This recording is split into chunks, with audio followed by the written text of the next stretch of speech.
Well, I'd like to talk about Enki and Enlil. They were brothers. You can find them in this Marian tablets. But the thing is they were not Sumerian. They were Anunnaki. They were from another world. They came down from the heavens, and they had been coming here from the whole entire time, from the beginning of the universe, when originally their fathers sent them to this quadrant, if you will. And Enki was known as the master architect. He was sent here to design and get all the material out of the abyss to create all the planets and the moons and everything that exists in the universe, and then create all the life that exists on the planets. And they would keep coming back over billions of years and readjusting things and tweaking things as it went along. But I want to speed forward because really what I'm doing here today is I want to talk about Atlantis. So when they came back and the planet was already thriving with life and stuff that they had previously been subjecting to it over this course of time, they came back in this mothership. Now the mothership was Atlantis. It was a big giant city that traveled through space and could enter the atmosphere and land anywhere. And it was basically, once it landed, it was like a giant island. So what happened is they came down in the Atlantic Ocean area, and they took this giant land formation and they had carved it out. And in the center, Atlantis sat. And on the outside, around the center of Atlantis, were seven circled islands. And in between each one of those circles were water pathways and levees and whatnot that you had to go through like a maze and be led into the next circle, and then the levee would take you up and down and let you into the next circle, and so forth until you make it all the way on the inside, if you ever make it on the inside of Atlantis, where Atlantis itself is. Now, each one of these islands had their own ports and everything, and docks for the ships to stop and trade and drop stuff off and pick stuff up. And it was a big trading route. People would bring stuff from all over the world, and they would ship stuff out all over to the world because, they were way more advanced than what people give them credit for. They had flying machines and submarines and all kinds of stuff, boats and ships, and they had all different kinds of species that live at Atlantis. I mean, they were giants from old, and the genetic species that they were still tweaking and designing and making and improving and whatnot. And they had a lot of things going on, and the giants were actually avid miners, and they were actually digging mines down through parts of these areas when they dug out the waterways and stuff for the individual wraparound islands that circled around Atlantis. Okay. So, but now let's get with Enki. Enki was a seraphim. You might as well say. We'll say a seraphim. Seraphim is the number one ranking angels in heaven. They are second only to the gods themselves and goddesses. Now, the seraphim are your architects, your mathematicians, your scientists, your genetic engineer, um, your structural engineers, your astrophysicists and whatnot. I mean, they just were everything you could think of that had to do with teaching, because that's what they were. They were teachers, they were educators, they were the head of all the projects, and they're the ones that built the Great Pyramids and everything else that got left over from past societies, which there have been many, many, many that has sprung up and collapsed and started over. Many times that the planet was destroyed and started over. But Enki is also known as Poseidon, which Poseidon ruled over Atlantis, and Mount Olympus was located on Atlantis as well, and there was several gardens wrapped around on the islands of Atlantis, and one of these gardens was Eden. And some legends they'll tell you that there was 4 root races or 6 root races or whatnot, but there were several root races depending on which species you want to talk about. But there were just multiple root races, or countless. But anyway, they'll tell you that there was originally a white Adam and Eve, and a black Adam and Eve, and a red Adam and Eve, and a yellow Adam and Eve, and eventually when they intertwined they made all the other colors. But I've already explained to you in previous recordings that that all has to do with evolution and the amount of vitamin D that you get from the sun, depending on how much sunlight you get and what geological location that you're evolving in. But anyway, so he is Poseidon, and he's ruler of Atlantis. But he has 10 sons with a human female. He has 10 sons, so 5 sets of twins is what it actually is, but 10 sons total. So he splits up the 7 islands into 9 kingdoms and gives Atlantis to his oldest son to rule over as the High King of Atlantis, and that would be Atlas, which Atlantis comes from. So it would be Atlas is his name. You know him as the guy that's holding the world on the top of his back. He's holding up everything.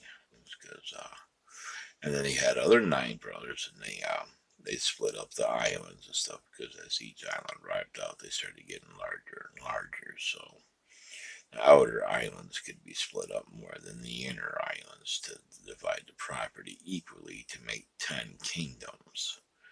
So you have 10 sons that are now 10 kings and 10 kingdoms. And then you have Poseidon, which was the king of the sea, or the lord of the sea as well, too, also known as Neptune. And so anyway, what you got here now is you take this. Now, Enki, Poseidon, and Lucifer, the serpent of the Garden of Eden, are all the same entity.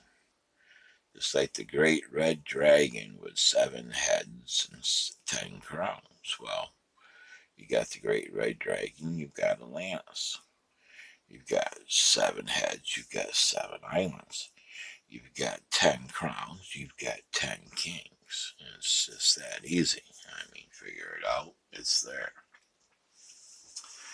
Now, as for Garden Eden, we're going to skip forward to that for a bit here. Now, the Garden of Eden. Originally it was, according to different texts, because I'll tell you something different, because they've been twisted up and changed so many times that, you don't even know the truth. Actually, good is evil and evil is good. If you want to know the truth, you got the serpent family and the eagle family, and they're all the same family, but they're just 2 branches of the family. Enlil for the eagle side, and Enki for the serpent side. Now, like I said, serpentines were the ranking number 1 angels. Now, what you call the archangels were lower rank angels. They're 5th rank. They only had the 2 and 4 wings. That would be Michael and Gabriel, and all them. But the number one ranking angels were seraphims, and seraphim translates to serpent, and serpent translates to wisdom, such as in a teacher. Okay, so we'll get back. We're going back to the Garden of Eden and Adam's first wife, also known as Adamo. Adamo, because he was made of the earth, and that's what the earth is called, the dirt, the clay, made of clay, Adamo. He was made of clay. But,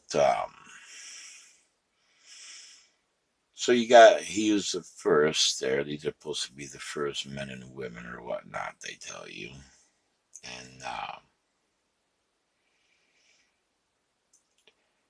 but in some religions, it was Lilith and Adam originally, and then Lilith got caught consorting with demons, and she was kicked out. Lilith was Eve's older sister, by the way, and she got kicked out of the Garden of Eden first for consorting with demons. Now, demons translates to knowledge, is what that translates to, like as if in books or scrolls. So she got kicked out for reading books and scrolls and learning knowledge, which I'm supposedly, I imagine Lucifer was teaching her that as well, the serpent of the Garden of Eden. So then Adam took Eve, her little sister, for a mate. Well, then Eve started consorting with Lucifer. And what a lot of them won't tell you is Eve is actually the forbidden fruit. And Lucifer and her is having an affair, and he's getting his thing on with her. And Cain actually belongs to Lucifer. And then Abel belongs to Adam, but we'll get back to that in a minute. But Lucifer is teaching her the forbidden knowledge from the tree of knowledge. Well, for one thing, there's no such thing as forbidden knowledge. Just good people or bad people that use the knowledge. So there ain't no such thing as good or bad knowledge.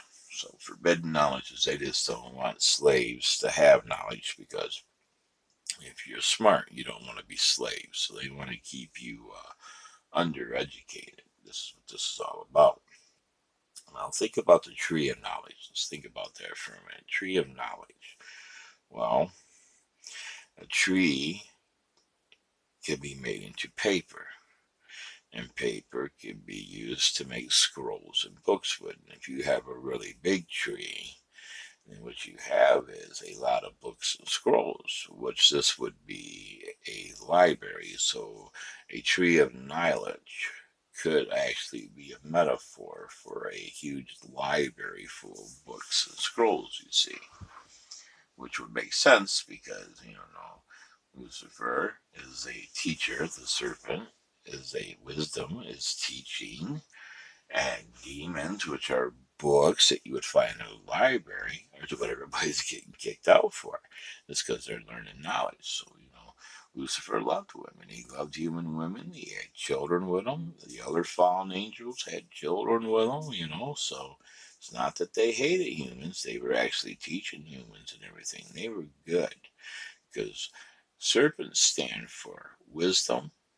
They stand for love, and they stand for medicine. That's why you see them on all the medical symbols and everything. They never stand for evil. No, what stands for evil is the eagle. The eagle stands for ego. As I've told you many times in the past on my Facebook,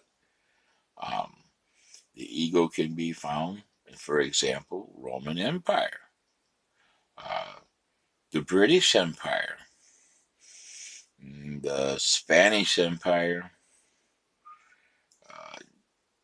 Germany had the ego during Hitler, and there's just anywhere you find the ego, you find people that are conquering and destroying people, and it's usually about money and everything else and wealth that don't exist because they created it to begin with.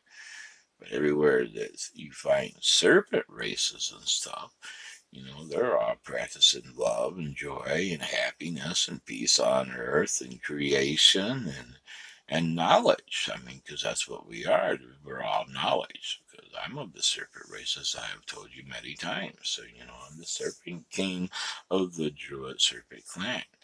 So, we come from I want to talk about that too. Let's go over to the Celts there, the Druid Super Clan. They got chased out, like I've told you many times before. That's what St. Patrick's Day is all about. They went over there and chased all the snakes out of Ireland. Well, there was no snakes in Ireland. That was my family that they were coming in and murdering, and what was left of us made it to our ships, and we got out of there.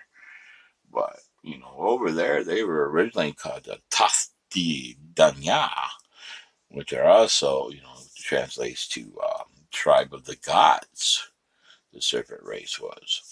And they were druids, as I have told you before, and the Picts were mixed in with them. They were all the same people, actually, just different names because they have changed their names so many times. Egypt and Russia and Germany and Wales and Scotland and England and American Indians are all Celts.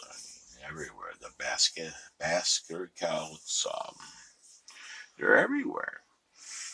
But anyway, so that's what that was all about. Just like America, I want to tell you, it's not from that explorer. They actually changed that guy's name to make that whole thing a big cover up because America comes from the word Americua, which actually means land of the serpent gods, and that's what America originally was before they came in here. And they were trying, the original founding fathers, which I am related to, were trying to get away from the eagle, you know. But you didn't win the revolution, and you didn't win the Civil War, so you can forget that. But anyway, like I was saying, let's get back to the Serpent Clan and everything. So you got the Garden of Eden. So they get kicked out of the Garden of Eden. Now they're supposed to be the first people that there is on Earth, but they're living out there for a while, and then Cain, he ends up slaying Abel over a fight, killed him with a jawbone on that. I mean, how long did Cain beat on his brother? Well, for as long as he was able. So anyway, Abel, he gets banished away from there.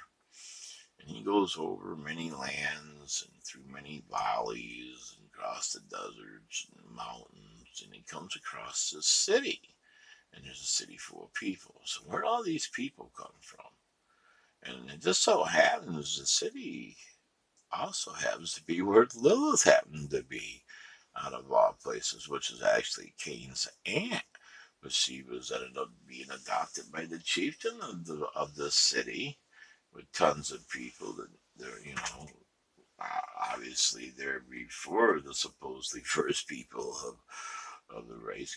Religion, every time they get caught in something, they come out with a new testament or something, try to cover their mistakes. And what wasn't never there before is now pre-Adamites, is what they call these people in the city now. Pre-Adamites, they pre-existed before Adam, so their name's pre-Adamites. Isn't that something? They got his name in it, but existed before him. It's the cover ups are just stupid sometimes. So anyway, he ends up marrying Lilith, and that becomes the serpent seed line right there for Lucifer to Cain to Lilith. All right, well, they have the tribe of Dan that I was just telling you about, the Tuth di Danya from Danya from Ireland and around there, but they were also called the Dans over there as well. Well, I'll tell you who else was in the Dans. Uh, Moses was a Dan. Moses, the one who set all the Hebrew slaves from Egypt and everything. He was a Dan, so he was of the serpent clan. Noah was a Dan. He was of the serpent clan. Um, Samson was a Dan. He was of the serpent clan because the Dans all had superhuman strength. They were gods, so they all had superhuman strength. And this is where your Hercules legends and everything comes from. Is from that right there. The Samson legend. And then, you got the leftover people because what happened is when all this was going down, it was happening on Atlantis. Well, Enron, he went crazy because, they wasn't supposed to be mating with the humans. They were brought here to create genetically modified workers to mine the gold and stuff that they could take back to their planet, because they were processing it and using the gold to fix their planet because their atmosphere was deteriorating. That's what happened. Was, plus they use it for power and heat shields, because gold is one of the best heat shields you can get, and also electrical conductor because it conducts electricity as well. But we use it on our own spaceships and stuff for heat shields and everything because it keeps the coolness down.